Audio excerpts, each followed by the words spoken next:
saya Jeffrey Samuel Aduhe dan rekan saya Jennifer Dapitu. Raja Gustavo. Dan saya Roni Ifran Kororatu. Kami akan menjelaskan sedikit materi tentang evaluasi dalam tes uraian. Yang pertama, kita masuk dalam definisi. Di sini definisi menjelaskan bahwa tes merupakan satu cara untuk menaksir besarnya kemampuan seseorang secara fisik atau secara tidak langsung melalui respon seseorang. Jadi dia lebih fokus di respon seseorang, tidak secara langsung, lebih fokus di respon. Dan yang berikut, pengertian tes ini juga lebih difokuskan kepada pembuatan butir soal atau butir tes uraian dalam memberikan kesempatan kepada peserta didik untuk menyusun, menganalisis, dan mensintesis ide-ide dan mengembangkan sendiri argumen serta menuliskan dalam bentuk tersusun. Tes uraian juga merupakan butir soal yang menuntut siswa untuk menyusun, merumuskan, dan mengemukakan sendiri jawabannya. Jadi dia mencari jawaban soalnya dan menemukan jawabannya sendiri. Jadi definisinya dia atau pengertiannya itu dia lebih memfokuskan kepada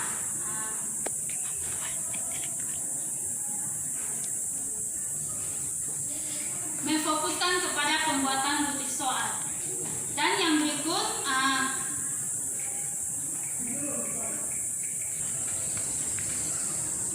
jadi dapat disimpulkan bahwa definisi dari tes uraian adalah butir soal dengan pertanyaan dan jawabannya menuntut peserta didik untuk belajar berargumentasi dengan bahasanya sendiri.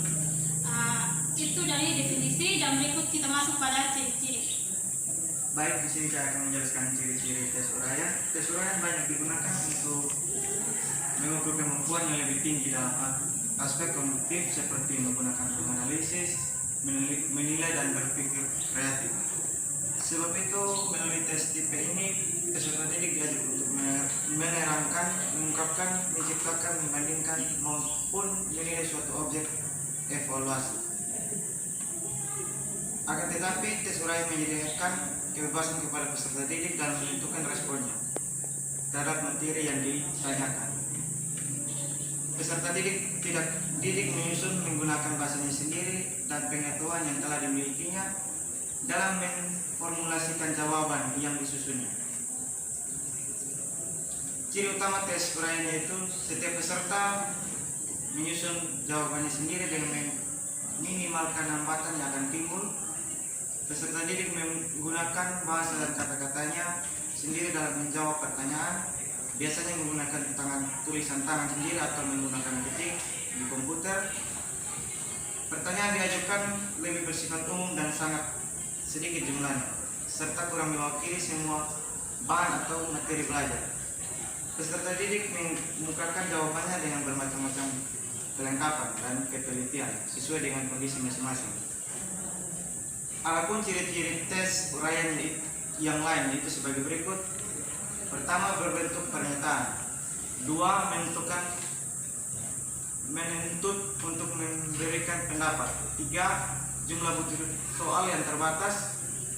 Empat, pada umumnya butir-butir soal tes uraian diawali dengan kata-kata jelaskan, mengapa, bagaimana, terangkan, uraikan, dan kata-kata lain yang hampir sama dengan itu. Baik, itu saja sedikit dari ciri-ciri. Akan lanjut dengan sasaran. Yang berikut adalah sasaran evaluasi. Sasaran evaluasi pengajaran adalah kegiatan sistematis yang berkaitan dengan pengukuran, pengujian, dan penilaian terhadap komponen-komponen pendidikan. Tujuan utama adalah menentukan beberapa efektif dan efisien komponen-komponen tersebut dalam menunjang tercapainya tujuan-tujuan pengajaran. Hasil evaluasi tersebut selanjutnya akan memberikan rekomendasi penting mengenai langkah-langkah selanjutnya yang penting dilakukan, baik yang berkaitan dengan komponen-komponen tersebut maupun terhadap berbagai pihak yang berkaitan dengan pengajaran, baik secara langsung maupun tidak langsung. rekomendasi tersebut yang menjadi bagian penting dari evaluasi yang akan digunakan sebagai landasan pengambilan kebijakan berikutnya. Materi selanjutnya akan dijelaskan oleh Saudara Sintus Tahu. Baik, di sini saya akan menjelaskan tentang tes bentuk uraian. Tes uraian adalah butiran soal yang mengandung pertanyaan atau tugas yang jawabannya atau pengerjaan soal tersebut harus dilakukan dengan cara mengekspresikan pikiran serta tes secara naratif. Ciri khas tes uraian ini ialah jawaban terhadap soal tersebut tidak disediakan oleh orang yang mengonstruksikan butir soal, tapi disusun oleh peserta tes. Peserta tes bebas untuk menjawab pertanyaan yang diajukan. Setiap peserta tes dapat memilih hubungan dan atau menyampaikan gagasan menggunakan kata-kata sendiri. Soal uraian adalah soal yang jawabannya menuntut peserta tes untuk mengorganisasikan gagasan atau hal-hal yang telah dipelajarinya dengan cara mengembangkan gagasan pokok pikiran tersebut dalam tulisan.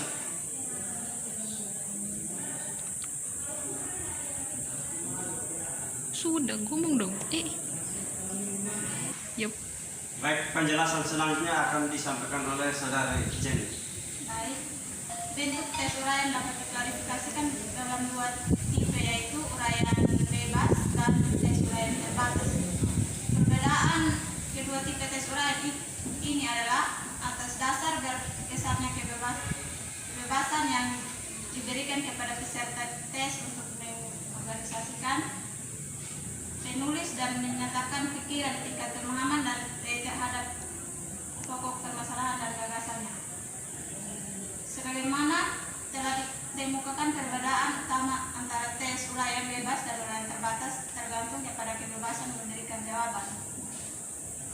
Jawaban yang diberikan oleh peserta tes dalam tes uraian bebas hampir tidak ada pembatasan. Peserta tes memiliki kebebasan yang luas sekali untuk mengorganisasikan dan mengekspresikan pikiran dan gagasannya dalam menjawab soal tersebut.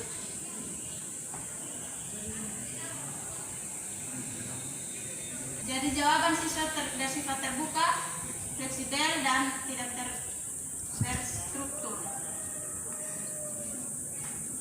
Jadi baik, itu sedikit pembahasan materi dari kami kelompok 12. Sekian dan terima kasih. Shalom.